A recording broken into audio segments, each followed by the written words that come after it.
네, 오늘은 저금리 시대에 투자를 우리가 왜 해야 하느냐만 하는가에 대해서 설명을 해보자 합니다.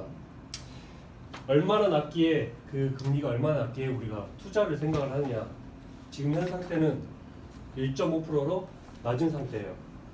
지금 미국 선진국만 보시더라도 항상 우리는 미국보다 기준금리가 높은 상태로 유지를 해왔지만 최근 들어서 우리 기준금리 1.5%보다 미국이 조금 더 높은 상태입니다. 이 1.5%가 얼마나 낮느냐? 72법칙이라는 게 있어요. 돈이 2배로 불어나는 시기, 이 기간. 지금 한국 1.5%로 가정을 했을 때 48년이나 기간이 걸려요. 제 나이 32인데 48년 뒤면 80입니다. 2배가 되는 시기까지 80까지 기다려야 하기 때문에 우리는 이걸 어떻게 헤쳐나가야 되나, 이 저금리 시대에 어떻게 헤쳐나가야 돼서 설명을 해보고자 합니다. 수익률 차이, 30만 원씩 20년 동안 저축을 하게 되면 7,200만 원의 원금이 생깁니다. 그렇다면 저의 가정을 해본다면 환갑이 다 되서야만 7,200만 원이 생겨요.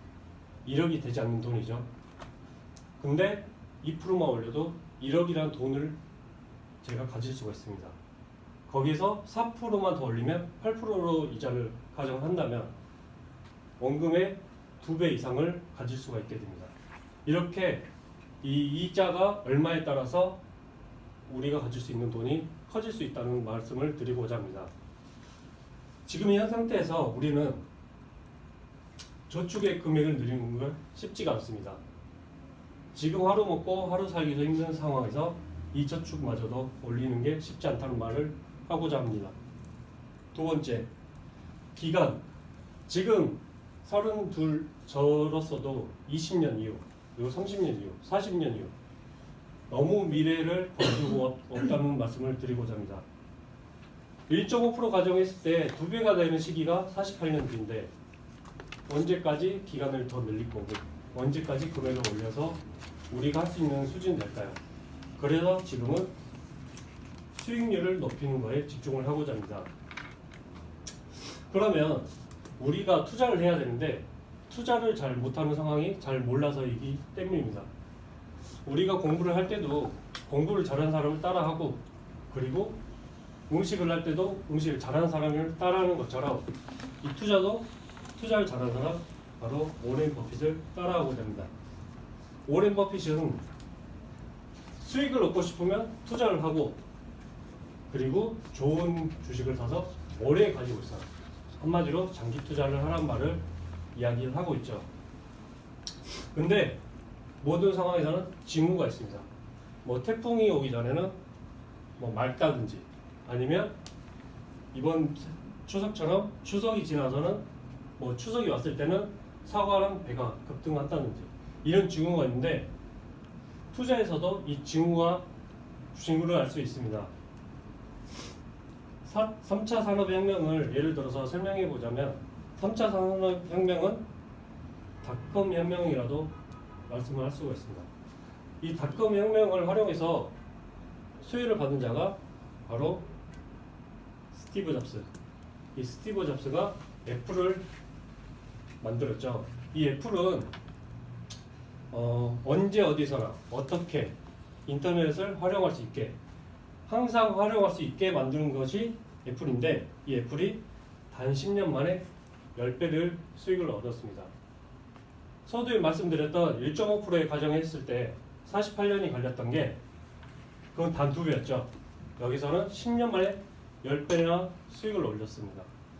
이 애플에 항상 어디서나 사용할 수 있는 인터넷을 활용해서 더 큰 수혜를 보는 곳이 있죠. 바로 마크 주커버거. 이 마크 주커버거가 만들었던 페이스북입니다. 이 페이스북이 단 5년 만에 10배 수익을 올렸어요. 방금 전에는 10년 만에 10배였는데 5년 만에 10배. 엄청난 수익 아닌가요? 1.5%로 우리가 48년을 기다려야만 단 2배를 얻을 수 있었는데 여기서는 10년, 5년 만에 10배를 얻을 수가 있었습니다. 그렇다면 우리는 어떻게 투자를 해야 되냐? 이제 나라에 집중해 보고자 합니다. 전체 세계 지수 주가 지수 중에 대표적인 지수가 MSCI라고 해요.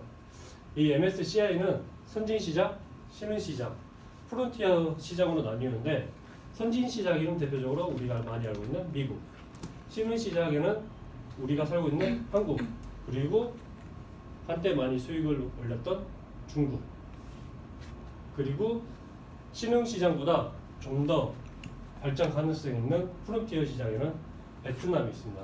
오늘은 베트남에 대해서 설명해 보고자 합니다.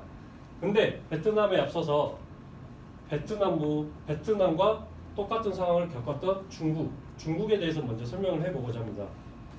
중국은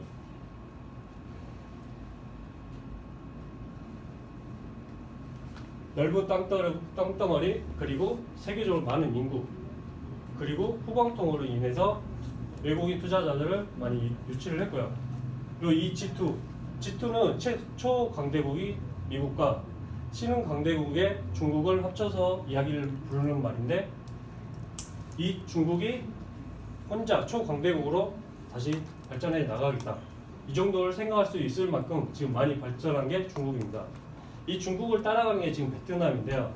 이 베트남을 어떤 조건을 보고 우리가 왜 투자를 해야 되냐, 그 부분에 대해서 설명을 해보고자 합니다. 베트남은 방금 말씀드렸던 미국보다도, 그리고 발전 가능성이 높은 미국보다 더 높은 중국보다도 훨씬 더 높은 48배의 주가 상승을 48%의 주가 상승률을 보이고 있습니다. 그렇기 때문에 우리가 좀 더 수익을 많이 볼 수 있었고, 그리고 만약에 투자를 했다고 하면 48%의 수익을 얻을 수 있는 확률까지도 생깁니다. 그리고 투자 전문가들이 봤을 때 설문조사를 해보니 아무래도 그래도 이제 머니투데이 한국에서 하다 보니까 한국은 그래도 유망 국가다, 그 다음으로 보는 게 베트남입니다. 미국 안전하고 수익률은 높지만 그것보다도 우리는 서두에 말씀드렸던 수익률에 집중하자, 돈이 아니라 기간이 아니라 수익을 좀 더 높여서 좀 더 우리가 투자를 높여보는 게 어떻겠냐에 대해서 설명을 드렸습니다. 그렇기 때문에 우리는 베트남에 집중을 한 번 더 해봐야 되겠다고 보시면 될 겁니다. 이 베트남이 현재 지금 약 7% 가까이의 성장률을 보이고 있죠. 한국 같은 경우는 지금 1.5%, 2%가 채 안 되는 상황에서 그래도 우리는 투자를 해야 된다, 유망 국가라고 보이는 게 한국인데, 그것보다 훨씬 3배 높은 베트남에 투자하는 게 좀 더 확률이 높지 않을까 생각이 듭니다. 근데 이 베트남, 그래서 어떻냐? 정리를 해보면 말씀드렸던 것처럼 베트남은 포스트 차이나라고 해서 중국이 겪었던 악영향을 헤쳐나가고 발전할 수 있는 나라다. 그리고 인구가 1억 명 가까이 있는데 이 중에 70%가 생산 가능 인구고 30세 미만이 절반 정도 수준이 됩니다. 거기에 낮은 임금까지 갖고 있기 때문에 제조 기반들의 회사들이 점점 중국에서 베트남 옮기고 있다. 이렇기 때문에 우리는 베트남에 투자를 하게 되면 좀 더 나은 수익을, 그리고 높은 성과를 얻을 수 있지 않을까 하고 지금 말씀을 드리는 겁니다. 이 베트남, 그러면 어떻게 투자를 해야 되나? 근데 이 투자라는 게 방금 전까지는 제가 성장 가능성, 그리고 투자를 했을 때 성공할 가능성에 대해서 설명을 드렸는데, 투자는 어느 정도의 리스크를 알고 가져가야만 성공을 할 수 있습니다. 베트남의 대표적인 지수 중에 하나가 호치민의 VN 지수인데, 이 VN 지수 전체 시가총액이 1116달러예요. 이 1116달러를 하나로 가치를 따지면 150조 정도 수준이에요. 모두들 지금 1억도 없는 상황에서, 대부분 사람들이 1억도 없는 상황에서 150조라는 말이 체감되지 않을 텐데요. 이 150조라는 수준은 한국의 삼성전자의 약 3분의 1 수준밖에 안 됩니다. 그렇기 때문에 정말 작은 시장이에요. 그래서 작은 돈이 밖으로 유출만 돼도 크게 변동이 올 수 있는 게 베트남이기 때문에 우리는 좀 더 조심을 해야 된다. 그러면 이렇게 수익을 많이 주고 많이 이렇게 리스크를 가지고 있다면 도박과 다르지 않을까요? 똑같지 않을까요? 도박과 똑같은 걸 제가 이렇게 추천을 드린다. 이거는 아닌 것 같습니다. 그래서 이 수익을 가져감에 따라서 우리가 안정감을 가져가야 되겠죠. 안정성, 리스크를 줄여야 된다. 그래서 상황에 따라서 사람들 공격 성향, 성향에 따라서 안정성을 원하느냐, 공격성을 원하느냐에 따라서 조절할 수 있는데요. 그중 한 가지가 나라와 공기업의 채권을 발행해서 투자를 할 수 있는 국공채형을 예를 들어 보겠습니다. 국공채형 같은 경우는 약 4년 동안에 10%의 수익을 냈고 연화산 수익으로 2.5% 정도 수준이 돼요.